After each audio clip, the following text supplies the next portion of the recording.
Hello, ladies and gentlemen. Welcome to episode 2 of PGIM India Mutual Fund presents LiveMint, Amend, Adjust and Adapt. This is a series of high-powered discussions and analysis where we're trying to look at various success mantras in what is likely to be the new normal in the post-COVID world. Now, I'm VIKRAM Chandra, founder of AJIT. Today, we're going to be looking at the topic of health and well-being. And obviously, in the middle of coronavirus, I think all of us are thinking about our health a lot more than we ever really want to be doing. Richard, if I could just come to you next on, obviously some of the precautions that people should be taking, and you were referring to some of it: eat healthy, exercise, meditate. A lot of the things that you and others, I'm sure, have been telling people for a long time. But what is your sense? Are people doing more of it right now because these are such troubled times? I mean, are people, for example, exercising? It's a joke that after 100 days of lockdown, many people may not be able to walk out of the door, right? After those 100 days.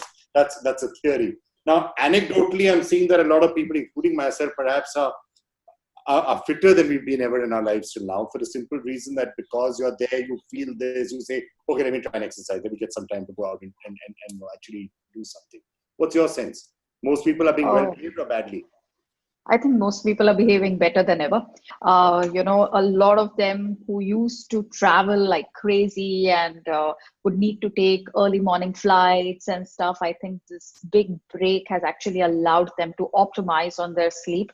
It's allowed many families to eat together, and I think that has also helped people. It's also allowed families to see how male members were almost forced, into kitchen and household tasks. And I think that has also brought in a better sense of balance, with a whole lot of men discovering that they aren't such bad cooks. After all, you find more posts which are, where with women appreciating their husbands or their children, when it comes to lending a helping hand at home. So I feel overall, and this is something that I've been saying right from day one of lockdown, because we even started a project saying lockdown learnings, where we would do videos about small things that you could do at home related to food and exercise and well-being that would keep you healthy.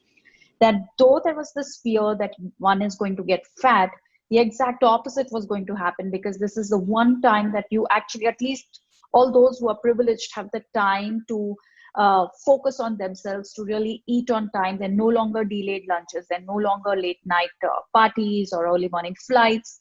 Just the fact that you have more time to yourself and to your family, I think it's worked wonders. People have been waiting for bookshops to open, so they're reading more books. They're actually self-regulating how much time they spend watching mindless serials. They're asking each other for,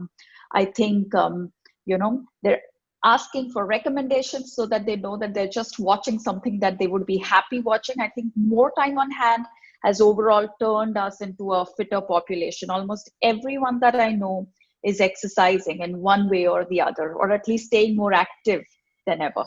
Okay, that's really interesting, because when we think about the dark side of the pandemic, and obviously there's been a dark side, but there are also other aspects of it. For starters, the air, right? The air that we have breathed for a long period of time has probably been much better and much cleaner, and the rest of it. Dr. Parekh, on those connections that we were just talking about, taking off from what RUJUTA was saying, that it's not, obviously there's been a downside, but in some ways, maybe people have found a different way of doing things. Do you think it is possible that some of the lessons we will have learned as a result of these 100 days or 150 days or however long it is before it ends may in the long term actually make us realize certain other values? Two sides to it. There is no doubt about the fact that we have learned, whether we like to learn or not, but we have learned. We have learned minimalistic living. We have learned the value of connections and family. We have learned that we can manage ourselves with a lot less than what we thought we could. All that is true. There are way too many stories of altruism where people have lent support to people around. There are lots of positive stories. I think the entire work done by healthcare workers across the country is absolutely overwhelmingly, humblingly mind-blowing. When I see my colleagues exposing themselves and their families, and the kind of effort that goes in, it's just unbelievable.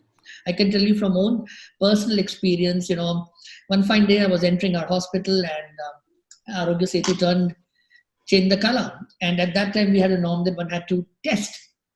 And Vikram, I was standing in our flu clinic in our own hospital, waiting for my test, and I realized that how anxiety provoking it would have been for everybody else. And the only thing that was on my mind was, I have 4 people above the age of 80 at home, others, and I've been seeing people and friends, my colleagues at work.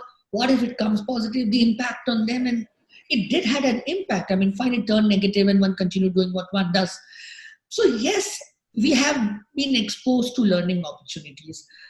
If you are an eternal optimist, then you can hope that mankind version 2 post-COVID will be a better version of itself. And I sincerely hope it's a version of values. What's it now? 3-4 months into the pandemic, and after 120 days since the lockdown started, I seem to be almost seeing 2 different reactions from people.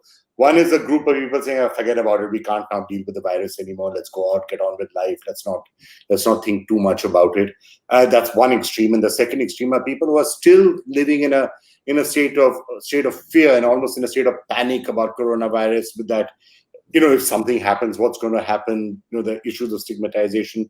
What would be your message to people who are watching this? How should they view coronavirus? Obviously, they should take basic precautions, wash their hands, wear masks, social distance. That's obvious, I think, and that should remain obvious. But what else? What other advice would you give to people? So I think we still are in the middle of a pandemic, so we have to be cautious. I do agree with you that there are a lot of people who just have got really frustrated because it's really not the life that they would like to live. But I think it's just a few more months, and people should be a little bit more patient because currently the number of cases are increasing. And although the younger age group feels that if they can go out, even if they get COVID-19, it's going to be a mild illness, it's important to remember that many of them can bring it to their house, and you may have elderly there or people with comorbidities, and it can cause a serious illness to them. So I think we still need to be very, very cautious, especially in areas where cases are increasing, but also in areas where there is a decline. Sometimes I've noticed that people feel that now the number of cases in our city has come down. That means we can really forget about wearing masks, we can forget about social distancing. And that has actually led to a resurgence of cases or a spike in the number of cases in that city. So as the lockdown gets lifted, the responsibility of each citizen becomes much more in terms of social distancing, in terms of maintaining all the precautions that we've been sort of propagating for the last few months, and also protecting the high-risk group. Because if we want to keep our mortality down, then we have to make sure that they are protected from getting COVID-19 till we have a vaccine. Ajay, let me just get some final thoughts from you. Which way do you think this is going to eventually shape us? And, this is a very interesting thought process, whether we'll all end up being, in some way, as individuals, as humans, our long-term well-being, our long-term, how we will adjust ourselves to whatever is happening, and how we will adapt to the changes that have been brought about it. What is your sense? Will we eventually have a better work-life balance? Will we eventually have less, insecurity about life? We tell ourselves we've been through COVID. What else could happen? So, Vikram, I think that at least in the friend circles that I'm talking to, I can see that a lot of good habits have formed as you've been in the lockdown state. As Dr. Parekh said, you're realizing that you're saving more money because you're not entertaining, you're not going out, and you're eating home food. And as RUJUTA said, some of those commonsensical things actually playing through. So I do expect that, as far as financial well-being is concerned, this has definitely been a huge wake-up call for a lot of people. And people will be looking for answers and looking for help in terms of what are those things that they can take care of now so that they don't have to face something like this again. And wherever we've been interacting with, clients, Vikram, we've been telling them that, just go with simple thumb rules of what you should be knowing about managing money. One that I like of Morgan Housel of the Collaborative Fund, he puts it very simply to say, spend less than you earn, save the difference, invest in a diversified set of solutions, have patience. That's like a 4-step rule of saying that that's what you take.